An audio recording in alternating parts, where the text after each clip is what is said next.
अस्सलाम वालेकुम ICS grade 12 computer science students, आपके सामने आज एक और वीडियो लेकर आया हूं जिसमें मैं chapter 8 getting started with C का पार्ट 3 आपको क्लियर करूंगा। इससे पहले अगर आपने पार्ट 1 और पार्ट 2 की वीडियो नहीं देखी तो मेरे चैनल पर जाइए और जाके उसको देख लीजिए ताकि आपको उसकी समझ आ जाए। इंशाल्लाह कोशिश करेंगे कि हम आज की वीडियो में इन क्वेश्चंस को कवर करें। Question 1, high level languages and low level languages क्या होती हैं, structured and unstructured programming languages क्या होती हैं और कॉमन प्रोग्रामिंग एरर्स कौन कौन सी हैं, ये आपका लॉन्ग क्वेश्चन बनेगा। तो सी लैंग्वेज एक हाई लेवल प्रोग्रामिंग लैंग्वेज है। तो जैसे हम लिखते हैं int main, int n1, int n2, int sum is equal to n1 plus n2। तो ये देखें, ये जो प्रोग्राम लिखा गया है ये इंग्लिश लैंग्वेज में लिखा गया है और आपको ये समझ आ रही है, सही है कि यहाँ पे एक n1 है, एक n2 है और इसका हमने इन दोनों को जमा किया है। देखें हम इस तरह से नंबर्स को जमा करते हैं, प्लस का ऑपरेटर यूज़ किया है, असाइनमेंट का ऑपरेटर यूज़ किया है। तो ऐसी लैंग्वेज जो कि ह्यूमन के क्लोज हो, जो कि ह्यूमन लैंग्वेज के क्लोज हो, a language that is close to human language is called high level programming language. जबकि ये देखें ये एक लो लेवल लैंग्वेज का प्रोग्राम है। Load AX, 2, load BX, 3, add AX, BX, ये कुछ इंस्ट्रक्शंस हैं जो कि लो लेवल प्रोग्रामिंग लैंग्वेज जो कि असेंबली लैंग्वेज की इंस्ट्रक्शंस हैं। तो यहाँ पर आप देख सकते हैं कि यहाँ पर जो इंस्ट्रक्शंस हैं वो थोड़ी सी मुश्किल हैं और आसान नहीं नज़र आ रही। तो ऐसी लैंग्वेज जो कि क्लोज टू मशीन लैंग्वेज हो और उसको बोलेंगे लो लेवल प्रोग्रामिंग लैंग्वेज। और नीचे आपको बिल्कुल मशीन लैंग्वेज नज़र आ रही जो कि बाइनरी फॉर्म में है। तो इस स्लाइड पे आपको तीनों लैंग्वेज का फ़र्क नज़र आ रहा है कि हाई लेवल लैंग्वेज क्या होती है, लो लेवल लैंग्वेज क्या होती है और मशीन लैंग्वेज क्या होती है। हाई लेवल लैंग्वेज को समझना, इसमें प्रोग्राम करना आसान है, जबकि लो लेवल लैंग्वेज को समझना, उसमें प्रोग्रामिंग करना मुश्किल है। लो लेवल लैंग्वेज में प्रोग्रामिंग करने के लिए आपको हार्डवेयर का नॉलेज होना भी ज़रूरी है, जबकि हाई लेवल लैंग्वेज में आपको हार्डवेयर का नॉलेज होना ज़रूरी नहीं है। तो ये कुछ डिफरेंसेस हैं। अगर आपको डिफरेंस आए तो ये 3 डिफरेंस आप लिख सकते हैं कि हाई लेवल लैंग्वेज आसान होती है, इसमें प्रोग्रामिंग करना आसान है, एरर्स रिमूव करना आसान है, जबकि लो लेवल लैंग्वेज डिफ़िकल्ट है, it is close to machine language और इसमें प्रोग्राम जो है वो ज़्यादा लेंथी बनते हैं। ठीक है, तो इंशाल्लाह फर्दर आपको नोट्स के अंदर इसके मुकम्मल डेफिनेशन और डिफरेंस जो है वो मिल जाएंगे और नोट्स मैं डिस्क्रिप्शन में दे दूंगा।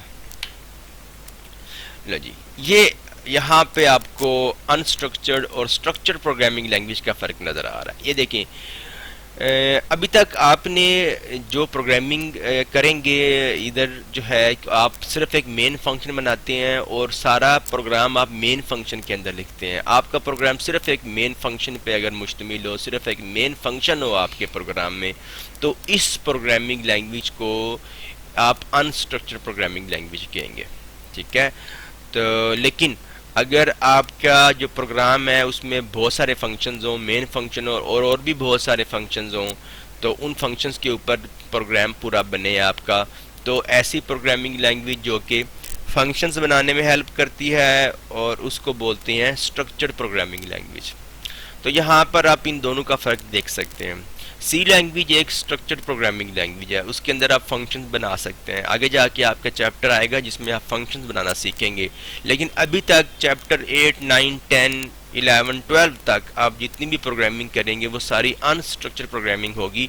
लेकिन वो आप प्रोग्रामिंग अनस्ट्रक्चर्ड कर रहे हैं, लेकिन जो लैंग्वेज यूज़ कर रहे हैं सी लैंग्वेज, वो सी लैंग्वेज एक स्ट्रक्चर्ड प्रोग्रामिंग लैंग्वेज है।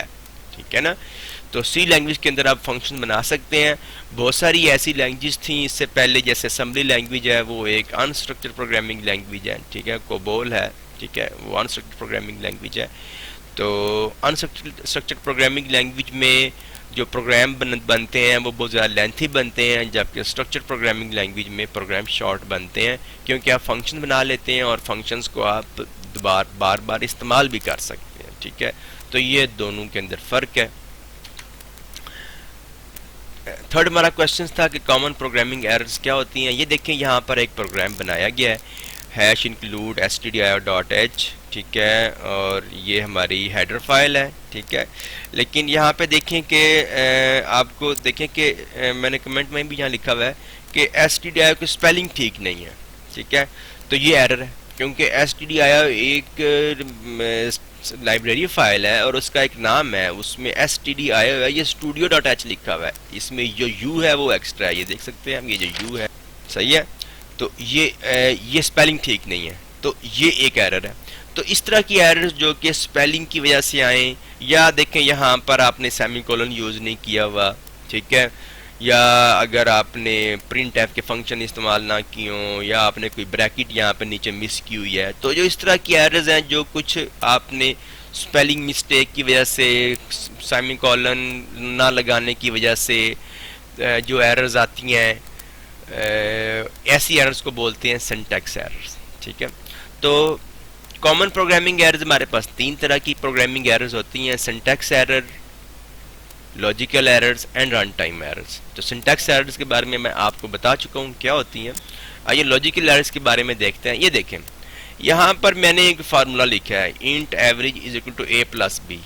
अब ये फार्मूला एवरेज का नहीं है, ये सिर्फ जमा हो रहा है, इसको जो सम आएगा इसको डिवाइड बाय 2b करना चाहिए था, तो ये फार्मूला चूंकि ठीक नहीं यूज़ किया हुआ, तो फिर जब मैं एवरेज को प्रिंट करूंगा तो जारी बात है मेरी एवरेज ठीक प्रिंट नहीं होएगी, तो आउटपुट तो आएगी लेकिन आउटपुट ठीक नहीं आ रही होगी। तो इस तरह की एरर जो कि आप गलत फार्मूले की वजह से बने, जो wrong logic of the program या रॉन्ग फार्मूला आप यूज़ करें, ऐसी एरर को बोलते हैं लॉजिकल एरर्स। तीसरा, ये देखें, तीसरी एरर्स है रन टाइम एरर्स। ये देखें, यहाँ पर आपने AVG को डिवाइड बाय D किया है, सही है, और D आपका है 0। ये देखें, D आपका D की वैल्यू 0 है और AVG को डिवाइड बाय D किया है, तो फिर क्या हुआ, अब किसी भी नंबर को जब 0 से डिवाइड करते हैं तो ज़ाहिर बात है उसका जवाब इन्फिनिटी में आता है। तो लेकिन C लैंग्वेज में जब ये प्रोग्राम रन होगा, तो जब हम किसी नंबर को डिवाइड बाय 0 करेंगे तो वहाँ पर वो प्रोग्राम एग्जीक्यूट नहीं हो सकेगा, ये प्रोग्राम कंपाइल हो जाएगा। अगर इसमें कोई रन टाइम, अगर इसमें कोई इस तरह की एरर है, डिवाइड बाय 0 कर रहे हैं, तो प्रोग्राम कंपाइल होगा, रन होगा, लेकिन जब हम इस स्टेटमेंट पे पहुंचेंगे तो यहाँ पर जाकर हमारा प्रोग्राम क्रैश कर जाएगा, ठीक है, समझ रहे हैं आप बात को। तो रन टाइम एरर्स वो एरर्स होती हैं जो आप कोई इलीगल ऑपरेशन परफॉर्म करते हैं, यानी कि मैथमेटिक्स में, मैथ में ये ऑपरेशन इलीगल है कि आप किसी नंबर को 0 से डिवाइड करें, आप किसी नंबर को 0 से डिवाइड नहीं कर सकते मैथ में। तो अगर इस तरह की जो एरर्स हैं कि जो कि आप कोई इलीगल ऑपरेशन जो परफॉर्म करते हैं उसकी वजह से जो एरर्स आती हैं उनको बोलते हैं रन टाइम एरर्स, ठीक है। और जब रन टाइम एरर्स आती हैं तो प्रोग्राम क्रैश कर जाता है। रन टाइम एरर्स को फाइंड करना और उनको रिमूव करना काफ़ी मुश्किल होता है। सिंटैक्स एरर्स हम आसानी से रिमूव कर सकते हैं, लॉजिकल एरर्स को भी ढूंढना पड़ता है, अंदर लॉजिक ठीक करनी पड़ती है, और रन टाइम एरर्स को भी जो है वो मुश्किल से हम ठीक कर सकते हैं। सिंटैक्स एरर्स को कंपाइलर आइडेंटिफाई कर लेता है, लिस्ट डाउन कर देता है, लेकिन लॉजिकल एरर्स और रन टाइम एरर्स को कंपाइलर आइडेंटिफाई नहीं कर सकता। तो स्टूडेंट्स, मुझे उम्मीद है कि आपको ये जो कुछ कंसेप्ट्स हैं इनकी आपको समझ लगी होगी, जैसे कि स्ट्रक्चर्ड अनस्ट्रक्चर्ड का फ़र्क क्या है, और जो है कॉमन प्रोग्रामिंग एरर्स क्या होती हैं, ठीक है, और हाई लेवल लैंग्वेज और लो लेवल प्रोग्रामिंग लैंग्वेज में क्या फ़र्क है। मुझे उम्मीद है कि आपको इनकी समझ आई होगी। अगर आपको वीडियो पसंद आए तो चैनल को लाइक कीजिएगा। इसके बाद इंशाल्लाह ताला मैं चैप्टर 9 की वीडियो तैयार करूँगा, और मुझे उम्मीद है कि वीडियो देखने से आपको चैप्टर 9 भी समझ में आ जाएगा, और जब आप 10 पे पहुँचेंगे तो फिर इंशाल्लाह ताला आपको प्रोग्रामिंग सिखाऊँगा, सही है। तो जैसा कि मैंने हमेशा ज़ोर दिया है कि हमें लॉजिक सीखनी है, लॉजिकल बनना है, तो मेरी पूरी कोशिश होगी कि मैं आपको लॉजिकल बनाऊं इसके अंदर, ठीक है। तो अल्लाह हाफिज़।